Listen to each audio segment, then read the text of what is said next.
प्रजा की सेवा करना, उनकी देखभाल करना, उनका ख्याल रखना, उन्हें सुरक्षित रखना, उन्हें संभाले रखना, उनके कुशलक्षेम का समाचार को लेना और उनके सारे उपाय उन तक पहुंचाना, ये सब सार्वजनिक रूप में जीवन बिताने वाले अर्थात प्रजा सेवा करने वाले या फिर एक नेता के तौर पर, सामाजिक कार्यकर्ता के तौर पर अपने जीवन, अपने भविष्य को बनाना ये प्रजा के हाथ में होता है। प्रजा जब तक चाहे उन्हें ऊंचा उठाकर बिठा सकती है, प्रजा जिस दिन चाहे उन्हें नीचे गिरा सकती है। सार्वजनिक क्षेत्र में जीने वाला हर व्यक्ति इस प्रकार से प्रजा भरोसा होता है, प्रजा के ऊपर निर्भर होता है। प्रजा चाहे तो उन्हें राजा बना सकती है, प्रजा चाहे तो उन्हें राजपद से भी हटा सकती है। हमारे दिन में हम इस प्रकार से देखते हैं, दाऊद को कितने ही बार राजा बनाया जाता है और दाऊद का राजपद से भी हटाया जाता है। प्रजा उसके साथ देती है, प्रजा उसके विरोध में जाती है। राजा बनना और प्रजा के ऊपर शासन करना इतनी सरल बात नहीं है, इतनी आसान बात नहीं है। राजा को पराक्रमी होना चाहिए, राजा को शूरवीर होना चाहिए, राजा को साहसी होना चाहिए, उसे चतुर होना चाहिए और राजा को सभी की प्रशंसाओं का, सम्मानों को प्राप्त करना चाहिए। हर एक व्यक्ति का मन उसकी ओर खींचा जाना चाहिए। हमारे कल के दिन में हमने गौर किया है किस प्रकार से दाऊद का राजा बनाने के लिए फिर से एक बार प्रजा आपस में बातें करने लगती है, लेकिन कोई सामने जब नहीं आते हैं, दाऊद संदेश भिजाकर उनसे पूछते हैं कि अगर राजा बनाने के लिए तुम पीछे हटते हो, आगे क्यों नहीं बढ़ते हो, मुझे आकर यरूशलेम क्यों नहीं लेकर जाते हो। राजा अभी तक महनईम में है, यरूशलेम तक अभी तक पहुंचे नहीं है। किस प्रकार से राजा बनते हैं, प्रजा किस प्रकार से इनकी साथ देती है, एक एक होकर फिर से एक बार यरूशलेम में दाऊद का राजा बनाते हैं। हमारे अध्ययन को वहां पर ले जाने से पहले आइए अपने आप को परमेश्वर के हाथों में समर्पण करेंगे, हमारे सिरों को झुकाएंगे, आंखों को बंद करेंगे। परमेश्वर हम पर भी ऐसी अनुग्रह दृष्टि रखने के लिए ताकि हम भी सभी की सम्मति को प्राप्त कर पाए, उनकी प्रशंसा को प्राप्त कर पाए और परमेश्वर के आशीर्वादों को, अनुग्रह को प्राप्त करता हुआ हमारे जीवन भी आगे बढ़ सके। इसलिए आइए फिर से एक बार अपने आप को खुदावंद के हाथों में समर्पण करेंगे। एकजुट होकर, एक मन होकर छोटी सी दुआ हम अपने आप के लिए करेंगे। स्वर्गीय पिता परमेश्वर, हम धन्यवाद करते हैं, स्तुति करते हैं, प्रशंसा, महिमा, गौरव, आदर, सम्मान के साथ हम आपकी पवित्र हुजूरी में आते हैं।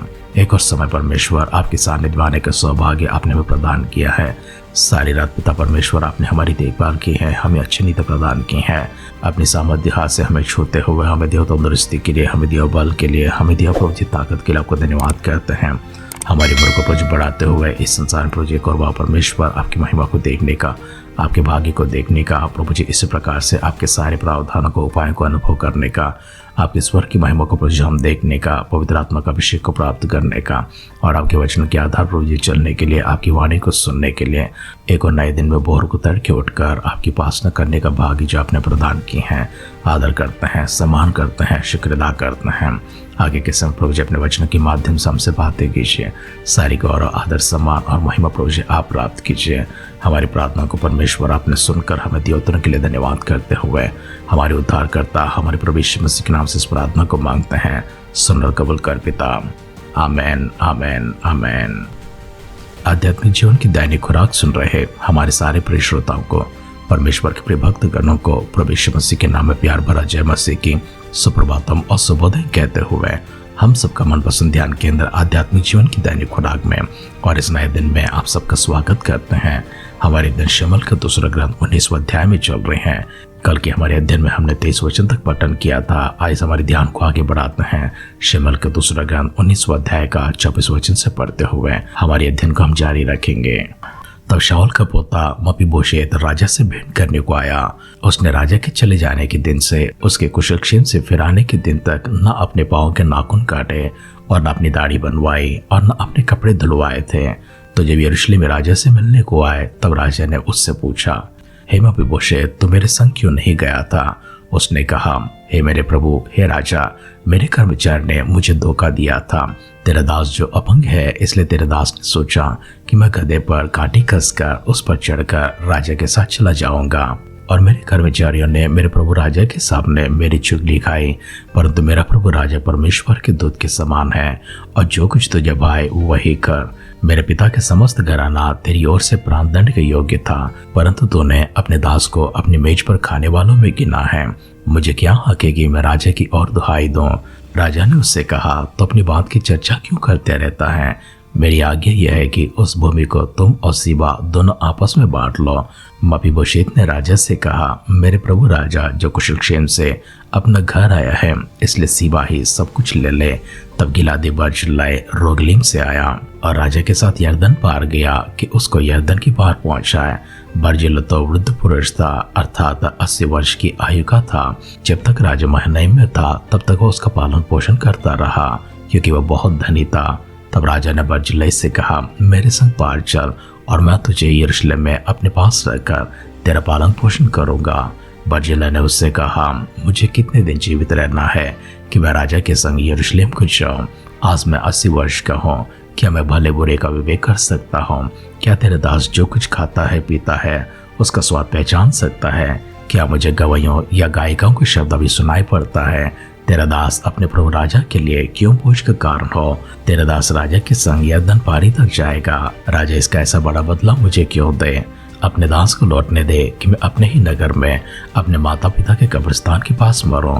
परंतु तेरे दास की महान उपस्थित है, मेरे प्रभु राजा के संग वह पार जाए और जैसा तुझे भाए वैसा ही उससे व्यवहार करना।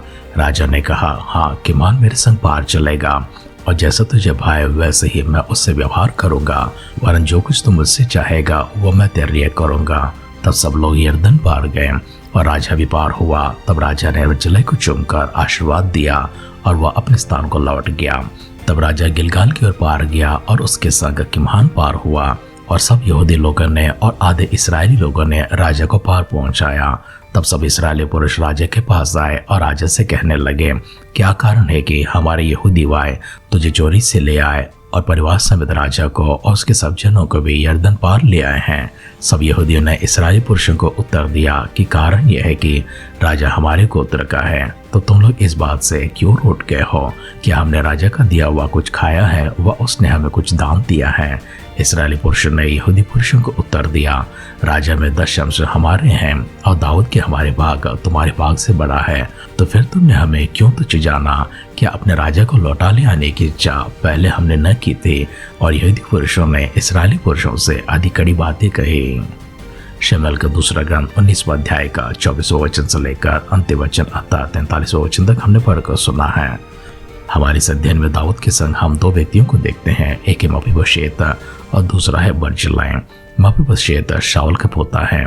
मपीबोशेत लंगड़ा हो चुका था, वो योनातान का बेटा था और उसे राजा ने कहा है कि तू अपने उम्र भर मेरी मेज पर मेरे संग भोजन किया करेगा। जब राजा अबशलोम के कारण डर कर वहां से भाग रहा था तब मपीबोशेत उसके संग नहीं गया, वरन उसका कर्मचारी सीबा और उसके सारे पुत्र भी उसके साथ थे। राजा यरूशलेम वापस लौटना चाहते हैं। ये बात सुनकर मपीबोशेत राजा से मिलने को गया और जिस दिन राजा भाग गया था उस दिन से लेकर उसने ना तो अपनी दाढ़ी बनाई है, ना अपने नाखून काटे हैं और ना ही उसने अपने वस्त्र धुलवाए हैं। वो राजा के कुशलक्षेम का समाचार सुनने के दिन तक ऐसे ही पड़ा रहा। जब राजा ने उससे पूछा तो उत्तर में उसने कहा, मेरे साथ धोखा हुआ है, शिवा ने मेरे साथ धोखा किया है, मेरे कर्मचारी ने मेरे साथ धोखा किया है। मैं तो चाहता था कदे पर अपनी काठी कसकर तेरे संग चलो, परंतु मेरे धोखा होने के कारण मैं चल ना पाया था। राजा ने उससे कहा, जो भूमि मैंने तुझे दी है उसे तू और सीबा आपस में बांट ले। परंतु मपीबोशेत ने कहा, तेरी दया मुझ पर काफी है कि तूने मुझ पर रहम किया है, एहसान किया है, मेरे जमीन को सीबा को ही रखने दे। फिर दूसरा व्यक्ति हमें दिखाई पड़ता है जिसका नाम बर्जिल्लाई है। बर्जिल्लाई 80 वर्ष का एक बुजुर्ग व्यक्ति है। उसने महनईम में दाऊद का पालन पोषण किया था। जितने दिन दाऊद वहां पर रहा है उतने दिन उसका पालन पोषण वही करता था, क्योंकि वह बहुत धनी इंसान था। आज राजा उसका एहसान चुकाना चाहता है और उससे कहता है, यरदन पार करके मेरे संग यरूशलेम को चल। तब बर्जिल्लाई ने कहा, मेरी उम्र 80 वर्ष की हो चुकी है, कि आज मैं भला बुरा का विवेक कर सकता हूँ? क्या तेरे दास कुछ खाता है पीता है? क्या उसका स्वाद पहचान सकता है? गवैयों का या फिर गायों का शब्द क्या उसे सुन पड़ता है? तेरे दास अपने प्रभु राजा के लिए बोझ का कारण क्यों बने? इस तरह वह यरदन के पार तक आया परंतु यरूशलेम तक ना गया था। उसने कहा है कि तेरा दास किम्हान तेरे संग चलेगा। दाऊद उसे अपने साथ लेकर जाता है और प्रतिज्ञा करता है कि जैसा वह चले चाहता है वैसे उसके साथ व्यवहार किया जाए। दाऊद को हमने देखा है इस्राएली पुरुषों ने और यहूदियों ने मिलकर किस तरह से राजा बनाया है। आगे के अध्ययन में बाकी विषयों को देखेंगे।